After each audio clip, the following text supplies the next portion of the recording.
Berita terkini. Langkah mengejutkan dalam politik Indonesia. Presiden Prabowo mempertimbangkan Ahok sebagai ketua KPK yang baru. Akankah keputusan berani ini memperkuat perang melawan korupsi, atau justru memicu kontroversi? Tetap saksikan untuk cerita selengkapnya. Bayangkan sebuah skenario di mana mantan gubernur yang dikenal tegas terhadap korupsi kini diincar untuk jabatan tertinggi di lembaga anti korupsi. Ini bukan sekadar pengangkatan biasa. Ini adalah langkah yang mengubah segalanya. Ahok, dengan pendekatannya yang tak kenal kompromi, bisa menjadi kunci untuk membongkar jaringan korupsi. Namun, akankah kontroversi masa lalunya mengalahkan potensinya? Bisakah ia menyatukan bangsa dalam memerangi korupsi? Atau justru memperdalam perpecahan politik? Ikuti kami dalam drama yang sedang berkembang ini. Ini adalah langkah jenius dari Presiden Prabowo. Menunjuk Ahok, sosok yang konsisten melawan korupsi, menunjukkan komitmen nyata untuk membersihkan Indonesia. Para kritikus mungkin menyebutnya langkah berisiko. Tapi bukankah sudah saatnya kita mengambil tindakan berani? Oposisi pasti akan berteriak.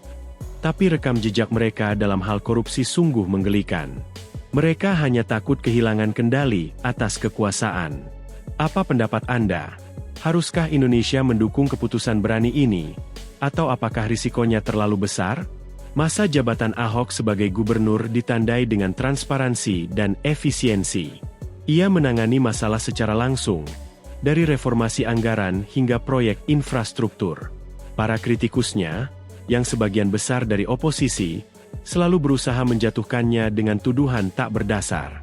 Namun, fakta berbicara, di bawah kepemimpinannya, Jakarta mengalami kemajuan yang belum pernah terjadi sebelumnya.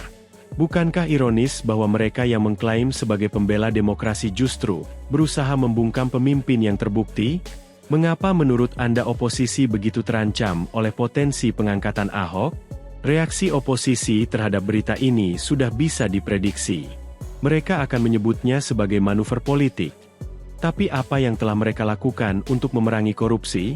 Kebisuan mereka terhadap skandal-skandal besar sungguh memekakan telinga. Sementara itu, Prabowo mengambil tindakan tegas. Pengangkatan ini bisa menjadi katalisator perubahan nyata. Bukankah sudah saatnya kita mendukung pemimpin yang benar-benar memberikan hasil? Atau apakah Anda percaya bahwa kekhawatiran oposisi ada benarnya? Tentu saja, akan ada tantangan. Gaya Ahok yang lugas seringkali membuat orang tersinggung. Namun, di negara yang dilanda korupsi, kita membutuhkan seseorang yang tidak takut mengatakan kebenaran. Oposisi akan mencoba melabelinya sebagai sosok yang memecah belah. Tapi bukankah itu hanya taktik untuk mengalihkan perhatian dari kegagalan mereka sendiri? Kita seharusnya bertanya mengapa mereka begitu terancam oleh seseorang yang mendedikasikan karirnya untuk pelayanan publik. Apakah Ahok adalah pemimpin yang dibutuhkan Indonesia saat ini? Atau apakah pendekatannya terlalu konfrontatif untuk iklim politik saat ini? Ini adalah momen krusial bagi Indonesia. Akankah kita merangkul masa depan yang bebas dari korupsi? Atau membiarkan ketakutan yang disebarkan oposisi menahan kita? Pilihannya jelas. Dukung visi Prabowo, dukung Ahok, dan mari kita bangun bangsa yang lebih baik bersama. Apa pendapat Anda? Apakah ini perubahan yang kita tunggu-tunggu? Atau langkah yang terlalu jauh? Bagikan pendapat Anda di kolom komentar.